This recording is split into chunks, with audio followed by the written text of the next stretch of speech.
Интернет сайттарынан алынған маалыматтар менен таныштырып, эфирде сайтка саякат программасы, саламатсыздарбы.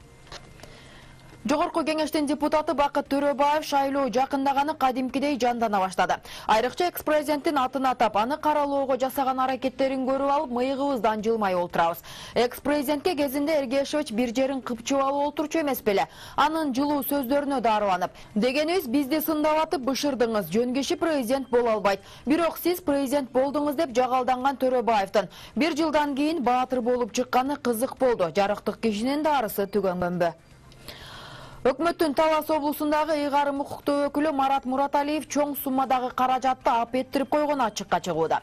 Айтсак, Талас облустук музыкалык драма театрынын курулушуна президенттик фонддон бөлүнгөн 45 миллион сомдун жарымы жасалма отчеттор менен кулкунга куюлганын Мураталиевдин жанында жүргөндөр жар салды. Далил келтирсек, Талас облустук капиталдык курулуш башкармалыгынын мурдагы юристи Аскар Исабеков имараттын курулушунда ачыктан ачык мыйзам бузууга жол берилген. Бул боюнча капиталдык курулуш башкармалыгынын ошол кездеги жетекчиси, азыркы учурдагы өкмөттүн Талас облусундагы өкүлү Марат Мураталиев менен талаш тартыштар болгон. Ананда бул жерде багалар өтө жогору болуп көрсөтүлгөн. Маселен, жабдыктарга 7,5 миллион жумшалса, аны орнотуу 25 миллион сомго чыгып кеткен.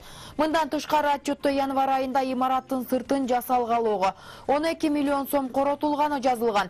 Бирок биз таластыктар кышында андай жумуш болгонун көргөн эмеспиз деп агынан жарылды. Президентибиз жыл башында коррупцияны атынан атагыла деген эле. Мураталиев эми оң бой калаар бекен. Кылыч Султанов деген шут кыргыз журтчулугуна 2 ай мурун шоо айтып эсиңердеби? Ошонусунда тим эле түйүнчөгүн түйүп туруп айткан сөздөрүн бой катуу айткан ээ. Ошол Кылыч Султановду мурдагы күнү Апрель каналынын Кеп көрүк программасына Жээнбековду президент катары эсептебейм. Саясий башпаанек сурады майнесиндеги айткандарын эми ал менин тактикам болчу деп атат. Кызмат сунуштаса барам, кайра туруп жок тактикам толук иштей элек деп атат. Чет элдик бир улуу адамдын айтканы бар. Айтайын дедим эле, унутуп калдым деп айтат. Туй ушундайда тантырак да болобу. Анткени менен көрсөтүүнүн аягы ирониялык жылмаюуну тартуулоо аяктаганы сонун болду. Дегенибиз, мен жогорку кеңешке барбасам болбой калды. Менин депутат болууга каалоом күчөп барат дегени көпкө жылмаюу жаратты. Доктор апас айрымдарга салыштырмалуу кыйын элекени. Жогорку кеңештин кечээ күнү өткөн жалпы отурумунда депутат Алтынбек Сулайманов спикер Дастан Жумабеков менен кайра тирешип калды. Буга чейин Сулайманов Жумабековго эскертүү берип, время пошло дегенде 3 жолу эскертүү беребиз. Андан кийин сиздин төрагалык маселеңизди карайбыз деп ачык эле сөймөй кезеген. А бир чети депутаттар менен спикердин ортосундагы мындай пикир келишпестиктердин жаралышына төраганын акыркы учурларда парламент дегендин даражасын таптакыр эле өкмөт менен азыркы президенттин адвокаттык конторасына айлантып салгандай атмосферасы себеп болууда. Анан калса улам эле бир жеринен төрага Жумабеков төбөдөн түшүп кийлигише бергенинде Алтынбек Сулайманов ар бир мыйзамды өз-өзүнчө алып келтиришиңиз керек эле, эмнеге чогуу карайбыз деп жатасыз. Анча болду, өкмөткө өкүл болуп алыңыз анда деди. Ошондо эмне эсеп боюнча эми Жумабеков кесиптештеринен дагы бир сынукса төрдөн тебелеби. Бирок чын-чынында акыркы убактарда жогорку кеңештин саясий кадыр-баркы коомчулук арасында болуп көрбөгөндөй түшүп кеткени да анык.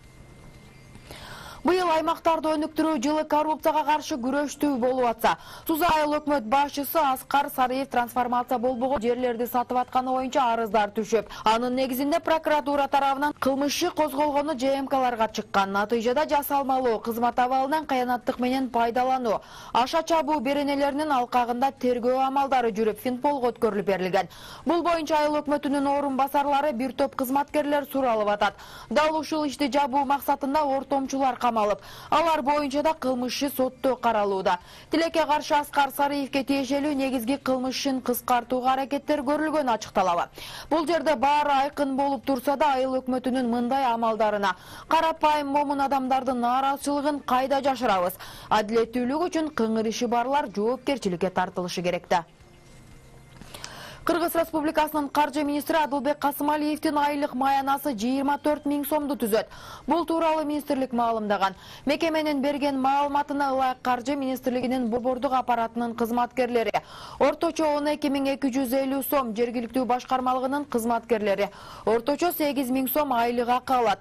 Ошондой эле Кыргыз Республикасынын өкмөтүнүн 2012 жылдын 14 мартындагы токтомуна ылайык кызматкерлердин эмгек стажына жараша ай сайын маянасы баасына кошумча акча каралган. Өткөндө болуп өткөн курултайда алынган чечимдерди майдалай берсек, ар бир пунктунда керек болсо андагы ар бир сүйлөмүндө апачык эле саясий соодалашуу болгонор койду.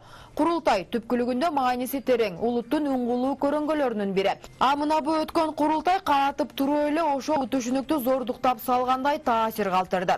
Биринчиден ал ошончолук эле элдик курултай болсо, курултайдын маанисиндеги тазалыкты көздөсө, башкача курултай болмок. Экинчиден ал жерге артында электораты бар коомдук саясий күчтөрдүн лидерлери, өз көз карашындагы активдүү саясатчылар барган жок. Улуттун интеллигенциясы жана башкалары да көрүнбөдү. Мындайда дирижерлор уюштурулган ал жыйында жалпы элдин атына жамынып алышып, элдин жеке мүдөлөрүн чечүүгө кылган аракеттери. Алар өздөрүн сезбесе, көпчүлүк көңүлсүз комедия катары айтып жатышканына деле кайыл. Кимдир бирөөлөрү дагы бирөөлөр үчүн ура болуп беришсе, кимдир бирөөлөр үчүн кадимки эле соодалашуу аянтчасы, дагы кимдир бирөөлөр үчүн жеке өч алуу жыйыны болуп калганы калдайып эле калды. Кудум орто кылымда, аны да Кудай деп алышып, жеке разборкаларын элдин атына жамынып чечкен жыйындардай болуп, алардын мордаларын уялбай сүйлөп жатышкандарын көргөн көпчүлүктүн деле үзүлүп, чачылып, эч кимисинин деле ичтери чыккан жок.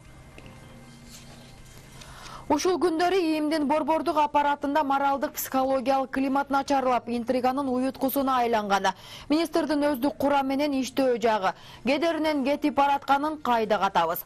Кылмыштуулук менен күрөшүү солгундап, министр канчалык аракет кылса дагы, тармактагы айрым крысаларга алы жетпей, борпоңдогонун көрсөтүп жаткандыгы жалганбы? Мындай шартта борбордук бийликте Кашкар Жунушалиевдин кашаң жүрүшүнө баам салып, алдыңкы күндөрү анын кызматтык ордун карап көрүп, ИИМден бул сапар экинчи келгис кылып узатууга белсенишкени каңкууланууда.